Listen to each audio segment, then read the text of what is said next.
Back for year two with the hometown team. I'm sure it sank in last year, but is there a different meaning knowing you're coming back to stay home in Cincinnati? Yeah, I mean, it's just that much cooler. You know, what I mean, like I'm here 2 years instead of one. I'm here. I'm able to, have a teammate group that I get to know that much better here this second year, and now with Tito leading the ship, it's like that much cooler too. So it's a blessing, man. It's playing for the hometown team. Like you said, it sank in a little bit at some points last year, but I don't think it'll ever soak in completely until I'm done with baseball and like how cool it really is. But yeah, it's been an amazing experience playing for the Reds. Great people up and down the organization, great teammates, great fans. I mean, great staff. It's how you draw it up. There's that. There's the expression "You're welcome to the Bigs" moment. Did you have a welcome back to Cincinnati moment?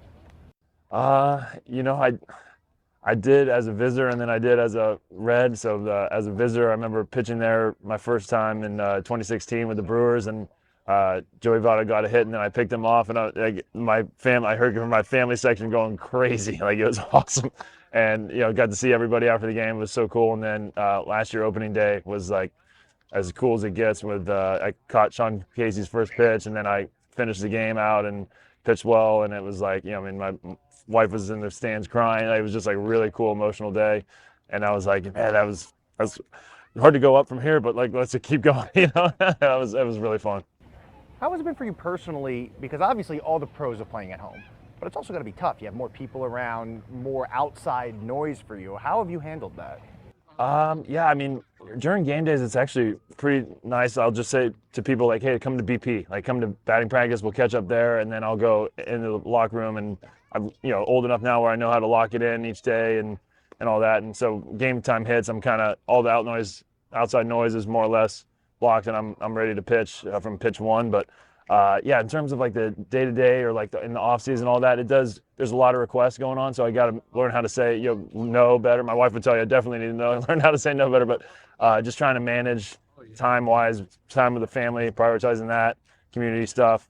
Obviously, huge emphasis on preparing for the season and being ready to get outs, but it's definitely like a blessing, however way you slice it, of being able to be busy and have people wanting to connect with me, and it's really an honor. How did Moeller prepare you to be a big leaguer in Cincinnati?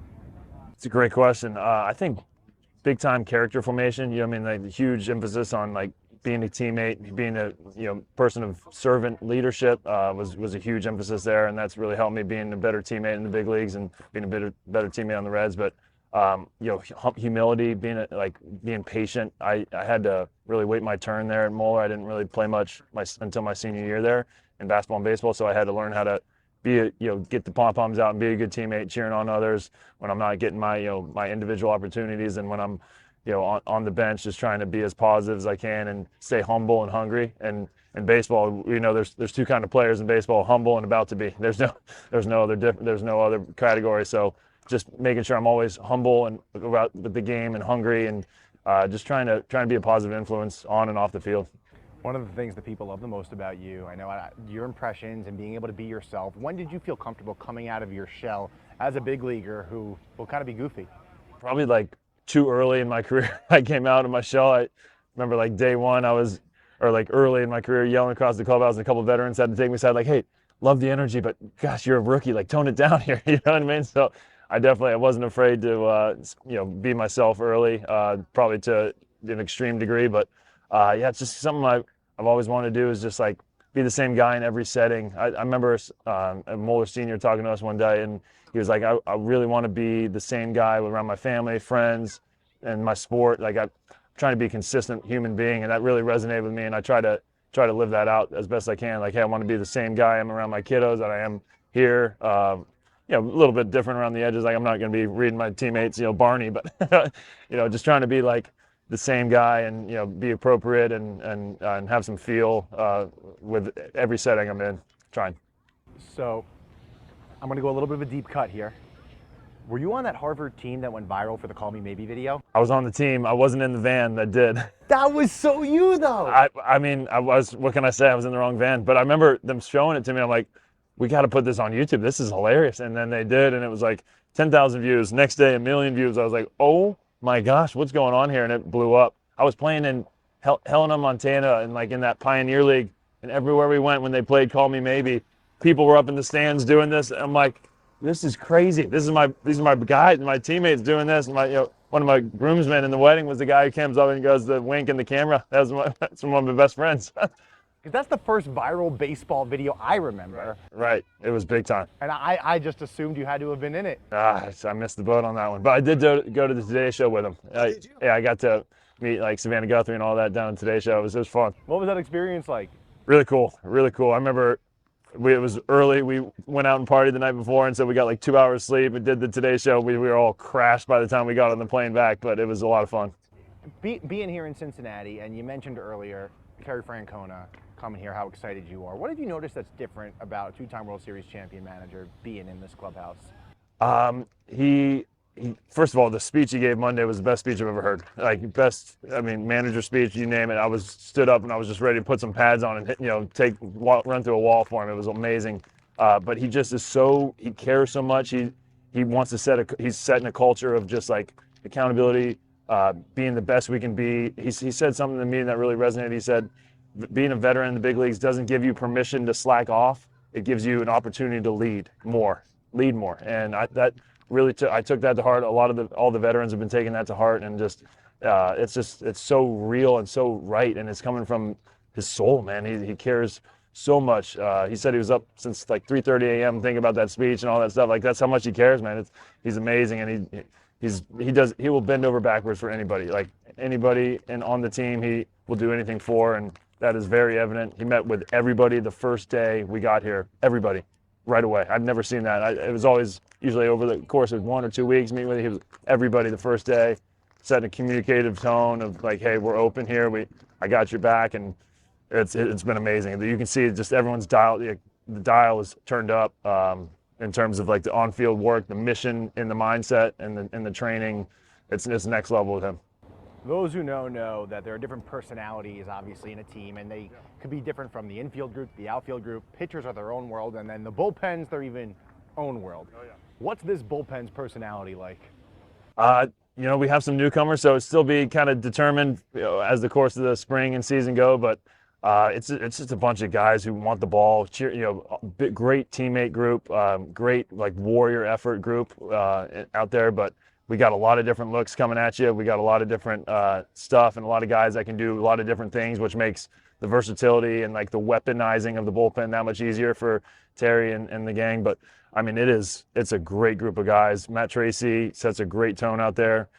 It's a weird, bullpen's so different in sports where it's like a separate entity of the team. There's not really anything else like it in sports where you're kind of just hanging out with each other during the game, just in that section apart from the team. But it is a special place to be. It's bullpen in the big leagues is so cool. You get such good friendships going and closeness, and everyone's just ready. We're on the edge for that phone, man. It's like, when I hear phones in the off season, I'm like, I'm like, whoa, wait a minute. Okay, no. But I mean, you get that way because you're so ready. But it's really cool, and we got a great group.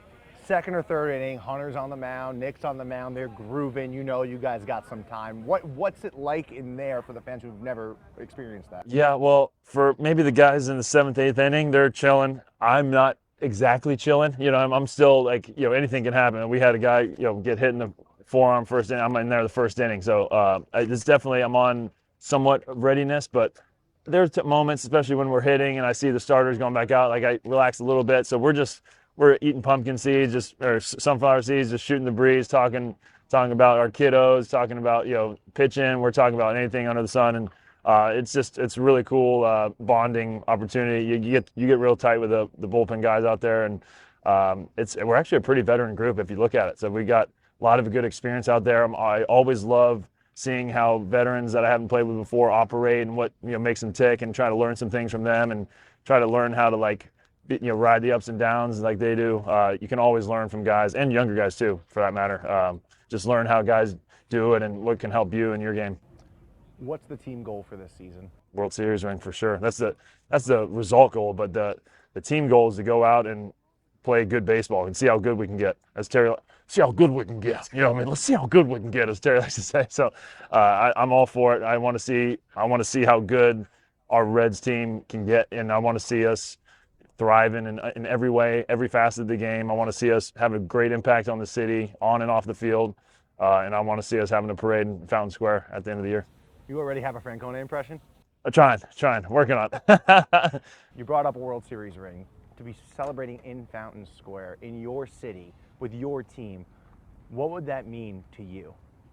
I mean, I've seen some highlights of World Series. I mean, with Pete Rose and those guys, that Cincinnati guys, and it just looked like all the dreams in the world were coming true. I want that. You know what I mean? I want that for the city. I want the Reds to be, World Series threats year in, year out again. But just to be standing on the stage, man, with family, friends, teammates, and celebrating with the city would be, I mean, that's the dream of a lifetime, man. It really is. So I'm hoping that happens. Going to do everything in my power, and we're all going to do everything in our power to see that come through. We got a glimpse of Tito there. I've seen the Harry carry. I've seen Jim carry. What's one you got that hasn't been out there as much? I got like a JR House. Like, I don't know if you interview him very much, but field 2, we got like live EV, okay? But if you need any help with the schedule, just come on, let me know, okay? Everybody's good, all right?